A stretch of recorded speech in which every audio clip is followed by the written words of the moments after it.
What's going on, everybody? This is Neo. Islam means love. The Quran means wisdom. All right? Peace and love.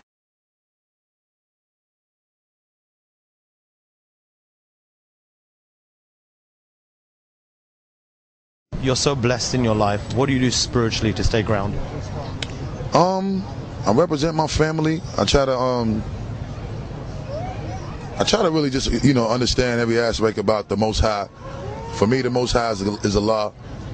And all praise is due to Allah, Lord of all worlds, the greatest, the beneficent, the merciful, the Most High. And I live my life by Islam. And at the end of the day, I think that's pretty much what grounds me in the way that I think most people should be grounded, and that's just enjoying who you are as a human life, as opposed to trying to add all of these other additives and preservatives to your perspective on life, where you think you this person much more than another person. Just being you, being in tune with your spirit, being in tune with your reality as far as life is concerned, and definitely being in tune with your family.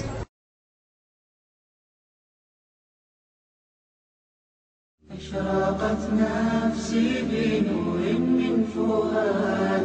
want to tell you just a little about the background that I came from.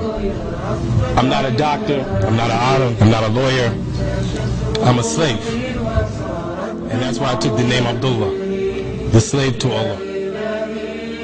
I actually came from a line of preachers and teachers. They went back to a man by the name William David Chappelle. He was actually a slave who was bought and sold. I was the first Muslim in my family, but today there are 25 Muslims in my family. Nobody in my family learned this, or rather accepted Islam from my hands. But in my absence, they were reading books and they were learning Islam. And so what I'll tell you is that my brother David, he was the second person to accept Islam in my family. The next person in my family who accepted Islam was my mother. The next person who accepted Islam, I think, was my sister. The next person who accepted Islam in my family was my father. He died the same year. We gave him Janazah Islamiyah. The other people in my family were impressed. My grandmother said, I want my funeral exactly the same like his. And she died a couple of years after my daddy. But before she died, she accepted Islam.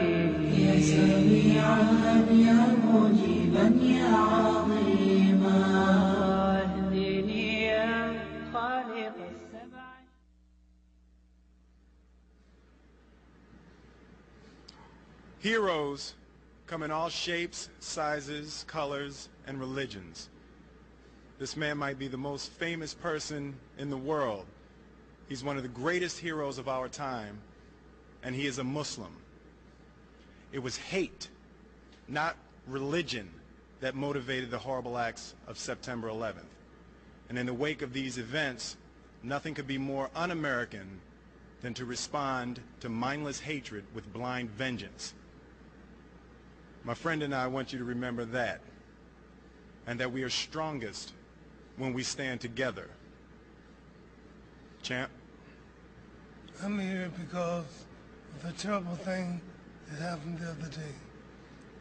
I'm a Muslim. I've been a Muslim for 20 years.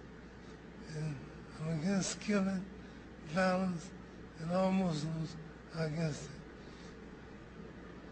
I think that people should know the real truth about Islam. You know me, I'm a boxer. I'm called the greatest of all time. People recognize me for being a boxer and a man of truth. And I wouldn't be here to represent Islam if it was really like the terrorists made it look.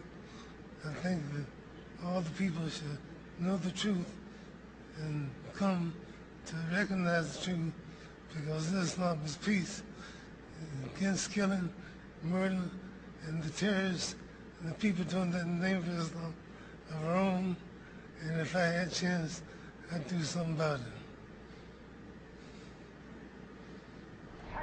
Well, you're going to love our next interview. Of all the people that we managed to track down in the Hajj is a Hollywood movie actor, Omar Regan, now a Muslim, thanks so much for joining us. You've acted in the movie Rush Hour 2 as a double for Chris Tucker. Tell me about how you went from Hollywood to Hajj. That's an amazing journey in itself. Yeah, when you put it like that, it kind of, I don't know. It's the first thing that comes to my mind, like, wow, how did I get here? I can say I'm grateful. I know my mother, she converted to Islam when I was young, but I grew up making a lot of mistakes. We won't get into that. Yeah, please don't tell nobody. Don't tell nobody.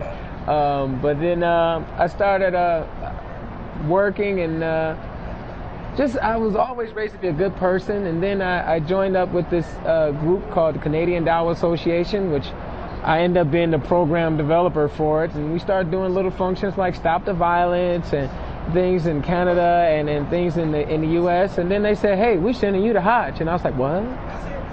And I didn't feel like I was ready, so I started trying to study, and I came last year. All right, now, as I mentioned, you've doubled for Chris Tucker. You know what I'm going to ask you? I got to ask you, what would Chris Tucker say if he was on Hajj?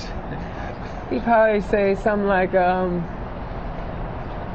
man, it's a lot of people and they pushing me. No, he probably say, it's all for Allah, man, all for Allah. It's only one God. Numerous of things. And you know this, man. They do this. I got new life. How do Hollywood? You're still working in Hollywood, so yeah. It's quite an interesting balancing act. Do Hollywood and Hajj really go together? You can maintain those two roles. Hollywood and Hajj. Yeah, that's controversy right there. That is controversy. It's like, when you hear it. But is that Bernie Mac now? Or what's that? Hollywood and Hajj. Now, you know, it's conflicting, but it works. Because Hollywood teaches you kind of like put on this, be a fake person, be another person, and Hajj teaches you to really be yourself. It strips you of everything that you thought was so important and everything that you really fight for. It's about me and what I need. And Hajj, man, you know, you sleep on the ground, you know, you wear nothing, as you can see.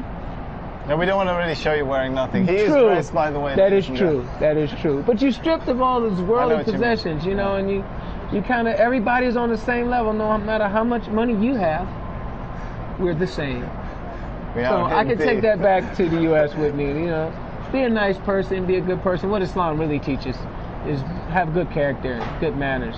Tell me, Omar, does it hurt your Hollywood profile, your Hollywood career, that you have such a high profile as a Muslim? As you mentioned, you're in Hajj, you're talking to us on TV, you're part of the Canadian Dawah Association. I don't know. That's a good question. I'm going to find out when I go back home. If you need a job, I'll talk to my boss. Yeah, do that, because U.S., they'll be like, you was on Al Jazeera? What? I'm like, they love us. It's been good talking to you, Omar Regan. It's been good talking to you too. I'm going to let you get back to the other rush hour. This is more like rush hour 10. It took us about 3 hours and 15 minutes to get you out here. I don't want to even think about how long it's going to take to get you back. Yeah, what is the opposite of rush hour? Slow motion over here, boy. You can't go nowhere. It's just too many people. They in mountains and everything. It's beautiful though. It is beautiful. Omar Regan, you have yourself a beautiful Hajj and a safe trip home. All right, nice talking to you. Man. Thank you. We'll be continuing the coverage from the heart of the Hajj in the days to come, but for now I'm going to hand you back to Imran in the studio.